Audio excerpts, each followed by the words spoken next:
Well, we have a special guest back with us, Poornima Luthra. If you remember her from last season, we talked about active allyship, her book, which I highly recommend you go back and check out. If you didn't hear that, that's a good prequel to this conversation. Poornima joins us all the way from across the pond, and we're going to talk about differences in how things are going down right now with issues of diversity, equity, inclusion. But she is a professor at the Copenhagen Business School, and she's written three books, most recently Leading Through Bias, and loves to talk about all things allyship and is busy right now talking about Women's History Month and International Women's Day. Purnima, I'm so excited to talk with you. Thank you so much for having me, Julie. Thank you for having me back. In fact, it's good to be back. Well, I'd love to hear, just right out of the get-go, hot takes on DEI right now. I think here in the States, everyone's really, I think, just kind of pausing and taking a collective breath of what is a legal DEI? And you and I know that I'm not a lawyer, but not much of it is. However, there's this perception that we have to hit pause. It's controversial. It could be unlawful. It could be targeted by activists, lawsuits, all sorts of things. And I know in your part of the world, that's not the case. So I'd love for you just to give us a window into your world, Purnima. What conversations are you having nowadays? Yeah, great question, Julie. I mean, I recently wrote about this that, when the US sneezes, the rest of us catch a cold, right? And that's how it does feel. There's a lot of conversations happening, certainly around what's happening with DEI, across the pond, the other way where you are. But at the same time, I'm really encouraged. So when come the end of January, I was thinking, all right, this year, IWD, International Women's Day, is going to be quiet. It's usually my busy period with keynotes. And I thought, all right, this year is just going to be quiet. That's just going to be how it is. But it hasn't been. And if anything, I feel like it's gone the other way in this part of the world where companies, even companies who have headquarters in the US or who have a huge presence in the US, they are taking a stand on this side of the world saying this is important to us.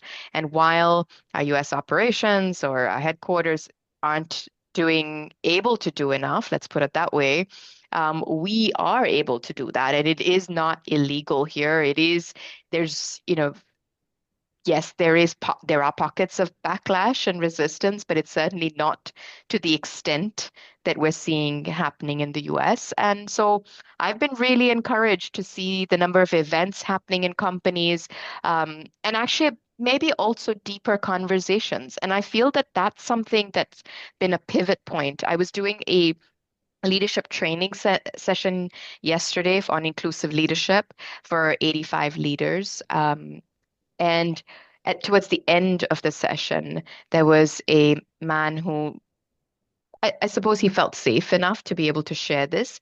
And he said, prior to January 20th, he was quite skeptical about DI efforts and what it means for someone like him. He's a white man. What does it mean for me? But now seeing what has happened and unfolded in the US and how far the pendulum has swung the other way and how extreme the reactions have been or the actions that have been taken, he finds himself actually defending DEI. And I Mm, thought that was such a fascinating take on it. That, in all this, and mind you, I'm also very careful to say, that this is, there is these pockets of hope, I suppose, because a lot of people are aching right now, right? The trans community is aching. So many folks are going to lose jobs. So there are real consequences for people. But at the same time, this has also given us an opportunity for those of us working in this space to really ask ourselves, how do we go deeper? How do we enable the systemic and the cultural change to actually happen? Because for far too long, there has been the performative actions by organizations without necessarily the systemic change. But there's also been the zero-sum mentality that's been created because of the way we've approached DEI. And so it's also a time for us to hold the mirror up to ourselves and to say, well, how can we do this better? How can we hold ourselves accountable? How can we bridge the gap? Because there's such a divide right now. It almost feels like there's this valley in between. And how mm. do we try and bridge that? So I am encouraged. I do think things are moving, forward in this part of the world. I'm not saying it's going to continue to do so. I think there's resistance and backlash everywhere. I've spent the last 2 years studying this, right? And my new book that's coming out in May really delves into this resistance and backlash. So yes, it's not new, but it's maybe at its peak, you could say. But I suppose that comes in waves, and it just happens to be a period of time when it's really extreme right now, what the backlash is looking like. Yeah. Yeah. Thank you for sharing that, Purnima. I think that is fascinating, and I hope there are more reactions like that man in your Yeah. class had. I Yeah. suspect there are here too. People are just awfully quiet right now, Mm. and so it's hard to tell. And I think when we don't have a lot of information or we don't have certainty, our brain fills in that uncertainty, as you know, with Absolutely. assumptions and, oh, they must not care about this anymore. Oh, it's going away. I find myself, fighting that narrative in my head too. But you brought up a really interesting point, and we do have research that backs this up. Coke, if you're familiar with their data, Yeah. surveyed white men not too long ago about their perceptions around Mm. diversity, equity, and inclusion. And they found the lion's share, the majority of people are in that movable middle, the persuadables, I think they call them, and only 10% are kind of naysayers or Yeah. detractors. Yeah. But if you pay attention to the news cycle, you would think it's all detractors. And that's just the Exactly. negativity bias that we have in the news Exactly. headline making Exactly. machines. Yeah, and there's other research. I'm sure you've seen that data point, right, where they write it as 1 in 8 organizations are backtracking.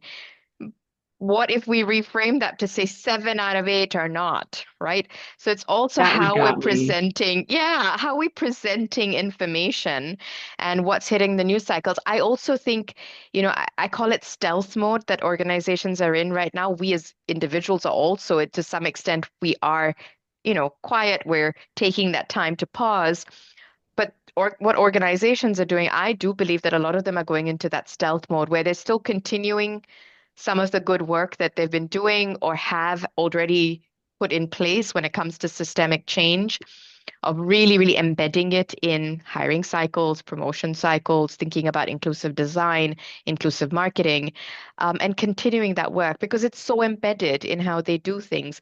So even if on the surface they are saying that they are backtracking or they're removing targets or that they're dismantling their DEI team and roles, I do still think that they're continuing the actual work that needs to be done.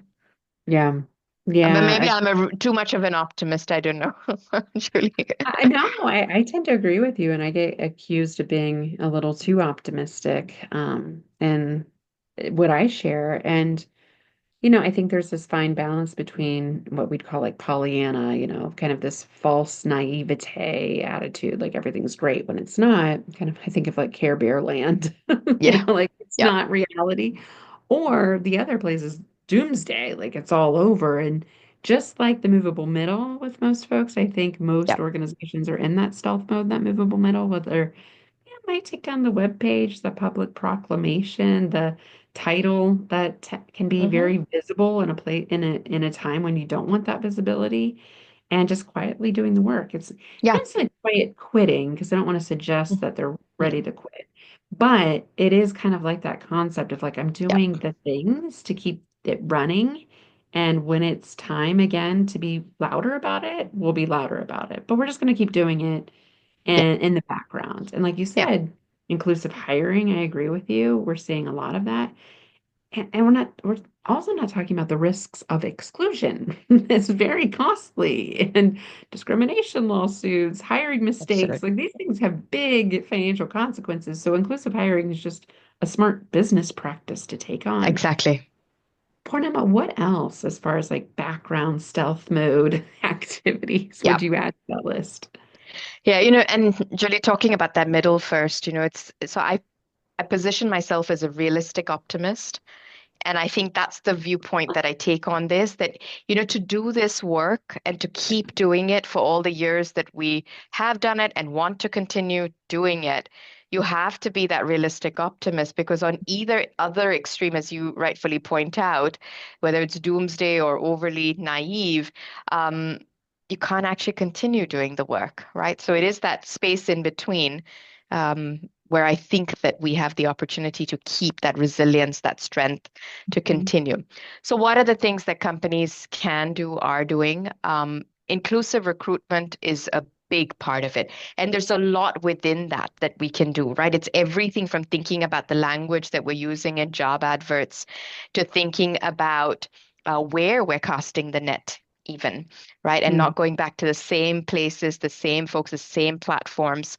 But it's also thinking about the very job description and what competencies do we have on it, and really scrutinizing to say that is this list of competencies what we really need for the job, for someone to be able to do the job, or does it reflect myself or perhaps someone who I think has been successful in the past or currently in doing that job? So we have to really ask ourselves those questions around what competencies are really necessary.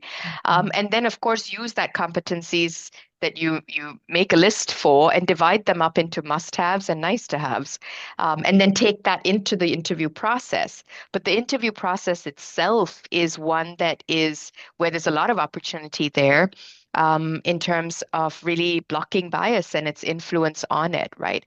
But it's also just before that, thinking about shortlisting candidates, and thinking about anonymizing, using online forms to have applicants, apply for jobs so that you can remove demographic data or data that you think might influence those making the decisions to shortlist.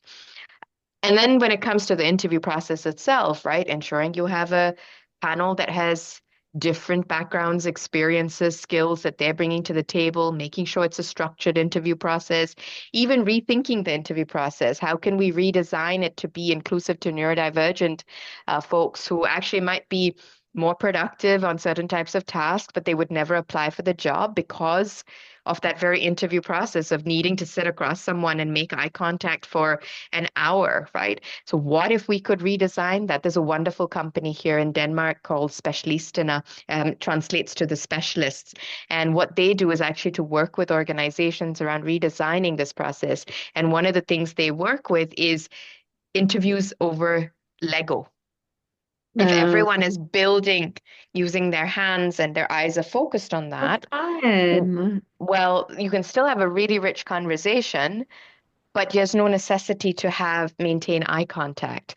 Yeah. And also giving people the option, right? What kind of first interview round do you want to have? Would you prefer to maybe have it online? Maybe you want to go for a walk. Maybe some accommodations need to be made if there's disabilities involved, right? So, how do we cater for more inclusive interview processes that enable people to even consider applying for the job and then shortlisting them as well? And then, once they're shortlisted, for them to feel comfortable coming into the organization or doing it online.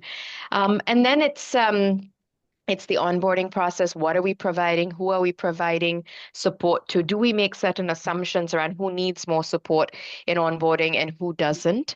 And then when we think about one of the companies that I work with, a very large pharma company, was also redefining how long onboarding should be. So we often think and we assume we'd like to think and have people hit the ground running, right? They Hmm. come in, we give them a quick onboarding, and we want them to get going. But if you want to hire people from, let's say, a different industry, and this is what this team wanted to do, they wanted to hire someone from a completely different industry because they could see that the direction they were going when it comes to research and development, they needed to think differently. And so they needed to get talent in from a different industry, but that also meant that the onboarding period would be longer. And so Hmm. instead of thinking about how quickly someone can start performing on the job itself, what if we allowed a longer onboarding period of, let's say, 6 months, and that it was part of the journey of making sure that people feel included, that they adjust to the new company culture, understand this new industry, and then start being able to provide different ways, input into how things are being done to shape the organization into the future.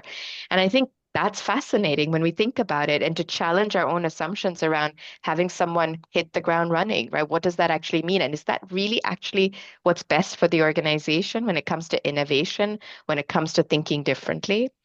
And then, of Hmm. course, there's the whole performance development of talent, thinking about pay inequity across Europe. I was just looking at some data around that, right? There's significant pay inequity just on binary gender identities.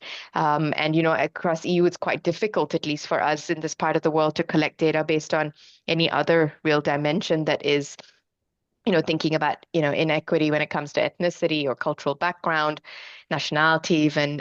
Those are things we can't do here with data protection laws. But those are important things that we do need to put on the table. And there are some companies that have found ways around this to do it anonymously, to have voluntary surveys around this. So there are ways to collect that data so that you can address that pay inequity, not just on gender, but looking at other dimensions as well. And then thinking about performance management.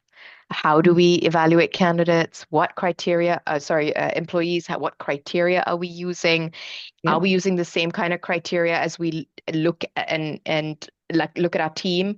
Are we thinking about the kind of feedback we're providing? We know that there's a lot of research that shows us that women are given different kind of feedback that's not career promoting, as opposed to the kind of feedback that men are given, more constructive feedback that allows them to further their careers.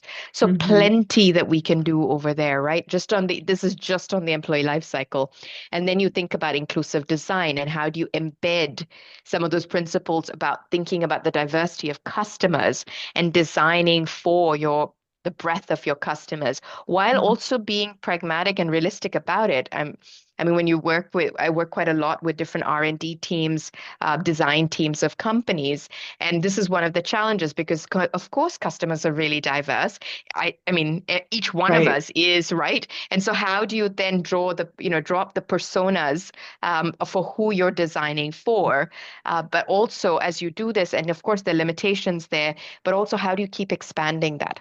How do you keep challenging yourself around, all right, we're designing for this as a starting point, this particular type of person. How do we expand on that continuously so that we are being more inclusive, especially as we get more feedback from customers? Yeah. How do we design more inclusively?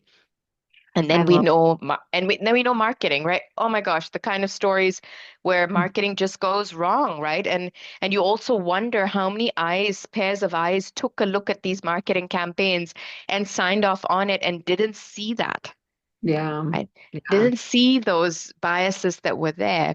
So these are some of the things that we look at in my latest book, Leading Through Bias, the one that was released last year.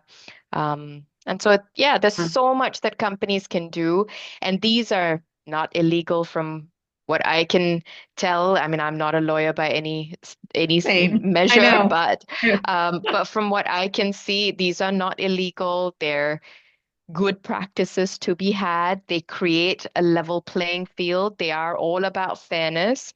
And as we know, the words merit and meritocracy seem to be thrown around so much these days, and there's so much bias, of course, embedded with how we look at who has merit, how do we define merit in itself, who do we think of who has merit, and the very idea of meritocracy. But if we take meritocracy in its definition in its true sense, um, these are the practices that enable that to happen. So, Yeah. I had a leader yesterday who came up to me and said, people in his team are really saying we really need to base our decisions on merit and meritocracy. And he said, how do I address this? And I said, well, why don't you just ask them what would it take to create a system, a hiring process, for example, that is based on merit? What would that look like? What would they put into place? What measures would they put into place? Quite likely it's going to be the things that we just talked about. And yes, those are the practices of DEI efforts, or what should be the practices of DEI efforts. Right. And, one of the things I've been talking a lot about these days is we do have to hold the mirror up to ourselves, for those of us who are working in this space, and where have the narratives perhaps not quite gone the way that we should have addressed it? Sure. Um, and have we created more division in society? Have we contributed to the division in society? I recently wrote a post on LinkedIn about, it was just before International Women's Day. I thought to myself, should I write this or should I not? Again, the fear, like for me, even for those of us in this Oh, space, yeah. right? Should I or should I not? And it was about, that we live in a world that's too much about binary thinking. Hmm. right? If you support women and advocate for women and equity in the workplace, then you are somehow labeled anti-men, right? And as a mom of two boys, and as a university instructor who teaches hundreds of young men who come through my classrooms, I'd like to think that I can do both Yeah, and that there's space to do both, that I can absolutely advocate for gender equity for women, and I can right. also absolutely understand and advocate for the issues that men are playing. And these don't need to be in So both of competition them. with each other. This zero-sum mentality, competition, binary thinking, oh, it really bothers me. And that's what's Yeah, created the divide, right? That's for what's sure. created it. Because there's a whole group, 50% of a population, that feels like they've been alienated Mm. by this. Yeah. Yeah, it kind of brings us back full circle to where we started with that movable middle. Like there's so much paradox in our work. And teaching university and how difficult it is for our brains to straddle a paradox. Our brains really love concrete information, this good or bad, right or wrong. Exactly. And gee, I never fit into that. I had that aha, I don't Yeah. know, gosh, a few years ago, and I was trying to study it. All I found was Brene Brown's research on it. And she Mm. said that was one of the traits of inclusive leaders, was like the biggest trait was holding paradox. And then I've tried to train my brain to have paradox of like, okay, this person said something, and this is usually with my family. Love them, but whew, they're a good person and they just said this, it's Yeah. like swallowing that it's a Yeah. lot easier to say than to actually believe. Absolutely. Absolutely. I mean, just at the weekend, I mean, this is, it's just one of those things that happens. Like, I do believe my husband and I are really trying to raise feminist sons. We have two Mhm. boys. And at the weekend, we've been watching Drive to Survive, which is it's a behind the scenes of Formula One, and the new season's out. So we've been watching it as a family. And I happened to ask a question to the kids, around one of the race car drivers' girlfriends seemed to be at all the different races. So I just asked, I said, does she travel with him on for all the Yeah. races? Um, and and my older son said to me, yeah, but he earns so much money, she doesn't need to work. Yeah. And I was just like, oh, luckily my husband held my hand and he went, he is your child. You gave birth to him. Be kind. Because all I wanted to do was explode in that moment, saying, how on earth could my child say this, right? Yeah. But think about that social conditioning, right? At home, we are, a dual career family. He sees both of us working. His mom has always worked. I've always worked. He doesn't know any other, and yet there is that social conditioning. And Mhm. so, we engaged. I did use many of the tools that you know, at least work with leaders on, and asked him flip questions. Would he have said the same thing if it had been the other way Right. around? And engaged on that conversation. And at night, he came to me and he said before bed, he said, I'm really sorry. I really do have a lot to reflect on. And I thought, that's great. That shows that maturity. He's 15, but it also really got me thinking that even in a household like mine, where these are topics of conversation constantly, the kids know how I feel about it. I'm glad he felt safe, Yeah. to be able to say it and then engage with me on it. I do appreciate that. But there's so much social conditioning around this, right? Yeah, Yeah, even though and he doesn't see it at your house, he sees it on TV, he sees it with his friends, he sees it elsewhere. We can't, exactly, I thought I could raise my kids in a vacuum, right? Like we're getting gender neutral toys only. And then you go to a birthday party, just ruins that. And exactly. go to school, friend's house, here's things. It's like, oh dear, here we are. So yeah, I totally get it. And I also love that he owned it and just continued the conversation with you. That's really Yeah, what we realized to do, just own it. exactly. It wasn't a, ism call out moment. It was more just a call in moment. Like, what do you Yeah, mean by that? Like, would you say the yeah, same thing if that was a exactly. woman or Yeah, a driver? yeah, Just kind of that thinking and that critical thinking skill that you get when you have those conversations, the back and forth, that is good for absolutely. everybody. Don't we want those kind of conversations when we're Exactly. innovating and we're making decisions? Like modeling that is so helpful for business. Absolutely. But one of the things that really was, I've been thinking a lot about is, when I work with leaders, this is what I do, really asking them those flip questions, getting them to reflect and think, hopefully creating a space where they can have these conversations with me. And for the most part, they do. They do share their deepest concerns, what they're thinking, what they're Yeah. uncomfortable with. But when it was my own son, my instinct was to actually, if my husband hadn't held me back, my instinct was to maybe erupt in that moment because I was just like, oh my gosh, it cannot be my son Mhm. doing this. That Like he sense must be of doing this on purpose. like it's just like how is this possible? Like it was almost like an insult to me. So I'm really glad my husband was there to like to say, remember, he is your son. Don't erupt on him. Good ally Um, move right Oh, there. good ally moment. And I needed that in that moment. Otherwise, it could have been a very different outcome. And the problem is that if I had done that, that's what I've been thinking about. If I Mhm. had erupted, if I had reacted to that in a way that wasn't constructive, then what would have happened is the next time he has any of those thoughts or wants to Right. say, he will hold back. And then I Right. don't know what he's thinking, and I cannot be involved And and then we've got a engaged with him. backlash on our And hands. then we've got a backlash because then those sentiments build up, right? And so I'm very grateful that I didn't, I had the ally next to me.